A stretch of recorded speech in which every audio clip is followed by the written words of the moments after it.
دنیا کے اندر 70% energy resources پر مسلمان حکمران ہیں۔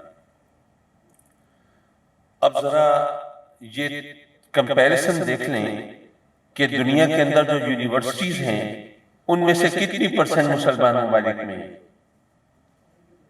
تو پھر اپنے گریبان میں جھانکنے کی بات ہو جائے گی۔ ہم نے اپنے وسائل آخر اپنی عیاشیوں پر یہ خرچ کیوں کیے، اللہ تللو پر لگائے، ہم نے وہ یونیورسٹیز کیوں نہیں بنائی؟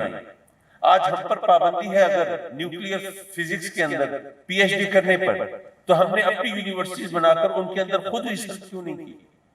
وہ وقت جب دنیا کے اندر مسلمان واحد سپر پاور تھے، وہ وقت وہ تھا جب اسپین کی یونیورسٹیز کے اندر داخلہ لینے کے لیے یورپ کے بادشاہ اپنے شہزادوں کی درخواستیں لیے قطاروں میں کھڑے ہوتے تھے۔ لیکن آج ہم یہ اس بات پر دل گرفتہ ہے کہ جی ہمیں داخلہ نہیں ملتا ان کی یونیورسٹیز میں۔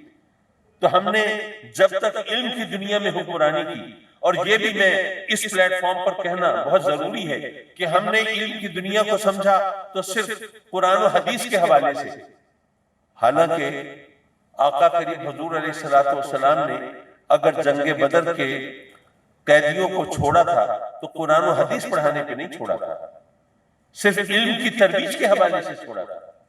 یہ تمام چیزیں ہمیں پیش نظر رکھنی چاہیے، اس لیے ہمیں دشمنوں کی شکایت نہیں کرنی چاہیے، دشمنوں کا تو کام ہی دشمنی کرنا ہے۔ اپنے گریبان میں جھانکنا چاہیے کہ ہم ان کی دشمنی کا توڑ کرنے کے لیے ہم کیا کر رہے ہیں۔ آقا کریم حضور علیہ السلام نے جب یہ اعلان کیا تھا کہ اسلام ایک ملت واحدہ، اس وقت ممکن ہے کہ بعض لوگوں نے تضحیک کی ہو، مذاق اڑایا ہو، معاذ اللہ آقا کریم کی شان میں گستاخی کی ہو کہ انہوں نے اپنے آپ کو کیا سمجھا ہے، جزیرہ نمائے عرب کی ایک چھوٹی سی ریاست جو مدینے کی، اور اب آخر میں جا کر مکہ اس میں شامل ہو رہا ہے، یہ کہتے ہیں کہ ہم ایک طرف اور ساری دنیا ایک طرف۔ اس وقت یہ دنیا کے سامنے ایک تضحیک کا سبب بن سکی ہوگی، لیکن آج میرے آقا کریم کے فرمان کی صداقت ساری دنیا کے سامنے آشکار ہے۔ ساری دنیا ایک طرف ہے اور مسلمان ایک طرف ہے، لیکن حیرت یہ ہے کہ باقی دنیا ہم مسلمانوں کو ختم کرنے کے لیے اکٹھی ہو رہی ہے، ہم اپنی جان بچانے کے لیے اکٹھے نہیں ہو رہے۔ وہ مولانا فضل الرحمان خلیل صاحب نے آقا کریم کی حدیث مبارکہ پیش کی تھی کہ مسلمان ایک جسم کی مانند ہیں۔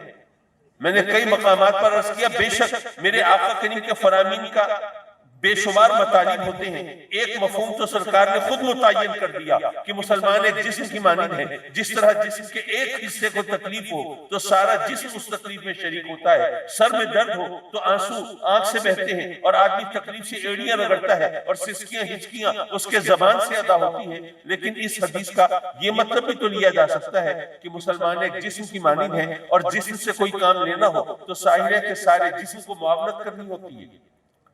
لکھنا ہے تو ایک ہاتھ سے کاغذ پکڑیں گے، دوسرے سے قلم تھامیں گے، آنکھوں سے دیکھیں گے، دماغ سے سوچیں گے، اور سارا جسم غیر متحرک اور ساکن ہوگا، تبھی تو کچھ لکھ سکیں گے نا۔